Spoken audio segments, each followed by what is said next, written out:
राजनीति में वादे तो खूब होते हैं, लेकिन जब बात बालाघाट के हनुमान चौक की आती है तो भाजपा की नगर सरकार में सारे वादे बारिश के साथ बह जाते हैं।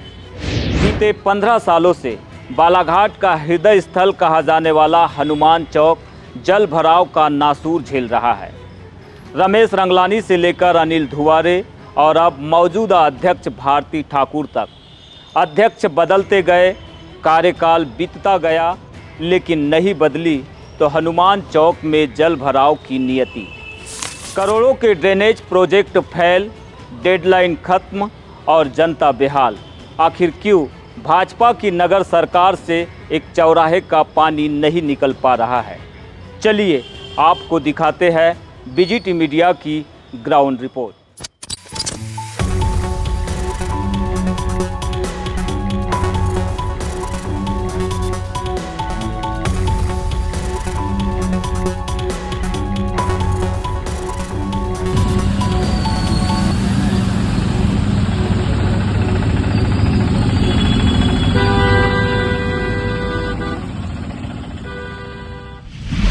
तस्वीरें शुक्रवार की है। महज आधे घंटे की झमाझम बारिश और शहर का सबसे व्यस्त हनुमान चौक एक बार फिर स्विमिंग पूल में तब्दील हो गया। यह कोई नई बात नहीं है। पिछले 1.5 दशक से शहर की राजनीति इसी जलभराव के इर्द गिर्द घूम रही है। हर साल बारिश से पहले ड्रेनेज सिस्टम सुधारने के बड़े बड़े दावे किए जाते हैं। हाल ही में मौजूदा नगरपालिका अध्यक्ष भारती ठाकुर ने इस 15 साल पुरानी समस्या को जड़ से खत्म करने का दावा करते हुए 8 महीने पहले करीब 2.5 करोड़ रुपए की लागत से 3 नालों के निर्माण की आधारशिला रखी थी।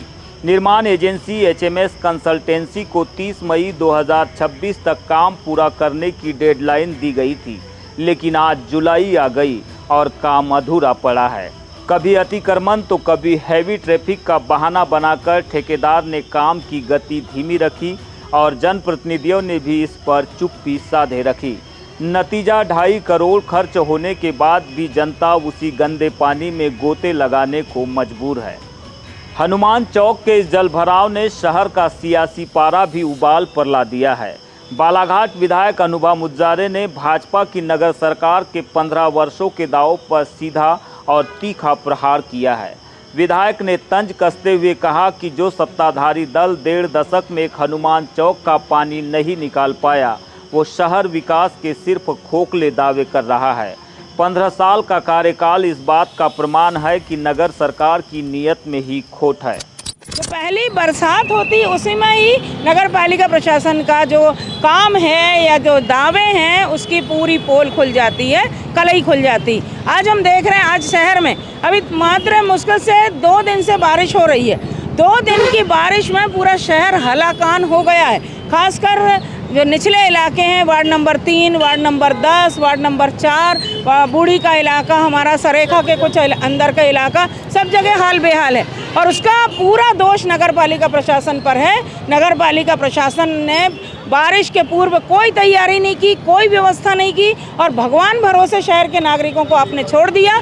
आज निर्माण की अगर हम बात करें तो पैसों का कुल मिला के, मैं तो खुलेआम बोलूँगी, जनता के दरबार में खड़ी हूँ कि पैसों का बंदरबांट हो रहा है। शहर में लगभग 3 करोड़ की लागत से नाले और नालियों का निर्माण हो रहा है। एक ही ठेकेदार को पूरा टेंडर मिला हुआ है और वो ठेकेदार भी बाहर के हैं, जो भी हैं, और मनमानी पे उतारू हैं। उनके भी काम में ना कोई गुणवत्ता है, ना समय सीमा का वो ध्यान रख रहे हैं और ना ही नगर पालिका प्रशासन की इस तरफ कोई चिंता है, ना कोई ध्यान है, ना ठेकेदार को कंट्रोल करने की इनमें कोई मंशा दिख रही है। तो मैं ये कहूँगी कि जनता की टैक्स की गाढ़ी कमाई का दुरुपयोग नगर पालिका प्रशासन कर रहा है। निर्माण के नाम पर विनाश हो रहा है। 3 करोड़ का खर्च कर रहे हैं नालों के निर्माण में, नालियों के निर्माण में, लेकिन जनता को 3 रुपए का भी लाभ नहीं मिल रहा, फायदा नहीं मिल रहा। हालांकि विधायक और विपक्ष के इन तीखे हमलों के बाद सत्ता पक्ष को भी बैकफुट पर आना पड़ा। नगरपालिका उपाध्यक्ष योगेश बिसेन ने आरोपों का बचाव करते हुए पलटवार किया। बिसेन ने कहा कि विपक्ष केवल राजनीति कर रहा है। ड्रेनेज सिस्टम का काम प्रगति पर है और पूरे शहर के सबसे व्यस्त चौराहे पर हैवी ट्रैफिक और कुछ तकनीकी भौगोलिक कारणों से देरी जरूर हुई है, लेकिन नगर सरकार जल्द ही जनता को इस समस्या से स्थायी निजात दिलाएगी।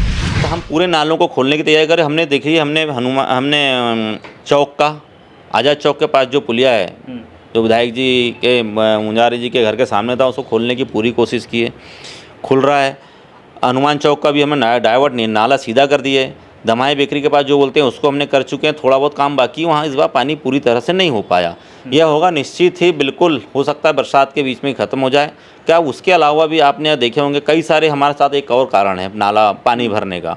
हमारा पूरा पानी लगभग 15 से 16 वार्डों का पानी हमारा रेलवे लाइन से होते हुए रेलवे के ब्रिज के नीचे से जाता है, जहाँ उनका पहले ड्रेनेज सिस्टम है, वहाँ से जाता है। तो हम उसमें बहुत ज़्यादा छेड़छाड़ नहीं कर सकते। एक बात और है, हमने वहाँ पे पहली बार इस परिषद ने नगरपालिका अध्यक्ष जी के अनुशंसा पर वहाँ के पार्षद प्रतिनिधि जी और आसपास के जितने भी लोग थे, वार्ड नंबर 6 में कोई अतिक्रमण था, उस अतिक्रमण को तोड़ के, तो ऐतिहासिक है कि वहाँ पे नाली निर्माण किया गया है। उसके थ्रू बहुत कुछ, सिर्फ मेरे हिसाब से कुछ घंटों में ही वार्ड नंबर 6 हमेशा 2-2 दिन डूबा रहने वाला 6 तो कुछ घंटों में खाली हो गया। वहाँ के पार्षद जी भी साथ में रहे। उतना कितने सालों का अतिक्रमण था, उसको कोई नहीं तोड़ पाया था, पर हमारी परिषद ने, हमारी अध्यक्ष जी की दृढ़ इच्छा शक्ति से वो अतिक्रमण भी हटाया गया और वहाँ रेलवे ने ही अपना नाला बनाया। परिषद बहुत अच्छा काम कर रही है, ये अलग विषय है, लेकिन लगातार कई वर्षों से प्रदेश की सत्ता में भी आप लोगों की सरकार काबिज है, नगर में भी आप लोगों की सरकार काबिज है। क्यों ये जो मुख्य समस्या है जल भराव की, इसका निदान अभी तक क्यों नहीं हो पाया? इसीलिए तो विपक्ष हमलावर है आज आपके ऊपर। नहीं, निदान नहीं हो पाया ये नहीं कह सकते आप। हनुमान चौक ही एक ऐसी जगह नहीं जहाँ पानी भरता है। हनुमान चौक के अलावा आसपास का पूरा क्षेत्र है। आप जाइए, आपने जब जिक्र किया था कि कारो लारी जी साथ में थे, उन्हें लिए, उनसे पूछिए कि इसके पहले कभी वहाँ पे क्या ड्रेनेज सिस्टम से क्या पोखरण लगती थी। इसके पहले भी वो पार्षद रहे हैं। आप हमारे इसमें देखिए लगातार कई वर्षों से वहाँ पे पानी का बहाव को बिल्कुल, वो एक एरिया हनुमान चौक को हमारे लिए तो पूरा शहर है। पक्ष के किन आरोपों का जवाब सत्ता पक्ष के पार्षद, उपाध्यक्ष होने के नाते, पार्षद होने के नाते और नगर सरकार के प्रमुख अंग होने के नाते कैसे देना चाहेंगे आप? ये मैं तो वो आरोप है लगाने चाहेंगे तो मैं उन्हें भी कहूँगा, जो विपक्ष के पार्षद वो लगा रहे हैं, पहले खुद देख लें उनके वार्डों में कब से इस बार कैसी स्थिति है। और विधायक जी लगाए तो मैं तो हनुमान मुंजारी जी से एक बात कहूँगा कि आपने भी 2 साल से, आप अगर हम पे इतना आरोप लगा रहे हैं, आप 2 साल से आप विधायक हैं, बताइए आपने ड्रेनेज सिस्टम के लिए क्या किया? इधर नगरपालिका परिषद के भीतर भी संग्राम छिड़ा हुआ है। विपक्ष पार्षद दल के नेता कारो लिल्हारे ने ठेकेदार की मनमानी और अधिकारियों की मिलीभगत के गंभीर आरोप लगाए हैं। लिल्हारे ने कहा कि करोड़ों रुपए पानी की तरह बहा दिए गए, लेकिन जमीन पर 0 रिजल्ट है।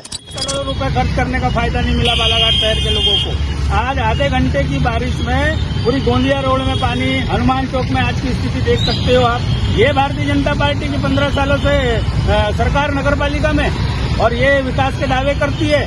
शब्दों के तो हर बार हमारे द्वारा परिषद में इस महत्वपूर्ण समस्या को उठाई जाती है। शब्दों के बाहर चलाए जाते हैं अध्यक्ष जी के द्वारा और नगरपालिका परिषद के सीएमओ के द्वारा कि इस बार निराकरण हो जाएगा, पर आज तक निराकरण नहीं हुआ है। और ये नाला बनाने से तो मुझे ऐसा लग रहा है कि यहाँ करोड़ों रुपए धन खर्च करके धन अर्जित किया जा रहा है। ये समस्या के निराकरण के लिए धन खर्च नहीं किया जा रहा है, यहाँ पर जनता के गाले टैक्स के पैसे का दुरुपयोग किया जा रहा है और इसका फायदा कुछ नहीं हो रहा है। और ऐसे ठेकेदार को तो तत्काल ब्लैक लिस्टेड करना चाहिए।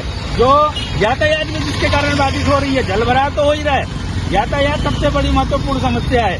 यहाँ पर एक महिला भी गिर गई हम लोग हमारे सामने में, तो ऐसी ये दुर्दशा फैला के रखेंगे। मुख्य चौक पर तीनों जगह का एक उनकी बाई चौक में देखिए आप, छोटा सा नाला है, महीनों से काम चल रहा है।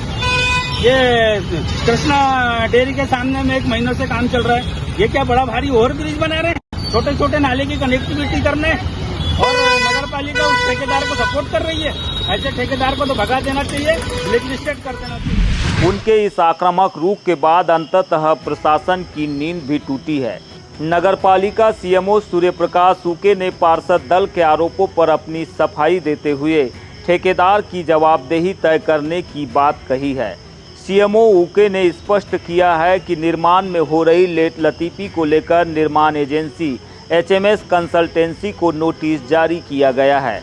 उन्होंने कड़ी चेतावनी देते हुए कहा है कि यदि बारिश के बीच भविष्य में नालों के निर्माण कार्य में और देरी की गई तो ठेकेदार को ब्लैक लिस्टेड करने की सख्त दंडात्मक कार्रवाई की जाएगी। इनके द्वारा अभी कार्य प्रारंभ है, चूँकि इसकी जो अभी तक कंप्लीट कर देना था, चूँकि उनके ऊपर पेनाल्टी की गई और अगर ये जल्द से जल्द करने के लिए उनको एक नोटिस भी जारी किया गया है और इन्हें डेडलाइन दी गई, अगर आप समय अवधि में कार्य नहीं करते तो आपको ब्लैक लिस्टिंग की कार्रवाई की जाएगी। और चूँकि क्या है, पानी अभी 2 रोज़ पहले से पानी का अभी अतिवृष्टि हुई, जिसके कारण से नाला अधूरा होने के कारण थोड़ा सा अभी दिक्कत आ गई है, जो पानी जल भराव की स्थिति पैदा हुई। चूँकि हम लोग ये चाह रहे थे कि इस साल प्रतिवर्षानुसार जो जल भराव की स्थिति पैदा हो रही थी हनुमान चौक में, इसमें ना हो, इसके लिए हमारे द्वारा जो प्लान किया गया है, इसमें हमने कृष्णा डेयरी के सामने भी एक पानी को डाइवर्ट किया ताकि उस पर जो लोड पड़ता है हनुमान चौक में वो कम पड़े, एवं मुजारे जी के सामने से भी पानी को डाइवर्ट करके ये मल्लिकार्जुन होटल के पास से प्रेम नगर में बहाने की प्रयास किया गया, जो कि हमारे द्वारा किया गया है ताकि जल भराव की कोई स्थिति पैदा ना हो। 14 वर्ष का वनवास तो भगवान राम का भी खत्म हो गया था, लेकिन बालाघाट के हनुमान चौक में जल भराव वाला वनवास 15 सालों से खत्म होने का नाम नहीं ले पा रहा है। 3 करोड़ का प्रोजेक्ट, 30 मई की डेडलाइन और 3 अध्यक्षों का कार्यकाल, यह सब मिलकर भी शहर की जनता को हनुमान चौक में जल भराव से निजात नहीं दिला पा रहे हैं, तो यह सीधे तौर पर भाजपा की नगर सरकार की विफलता नहीं है तो और क्या है। कैमरा सहयोगी कमल के साथ बीजीटी मीडिया के लिए बालाघाट से मैं यमलेश वंजारी।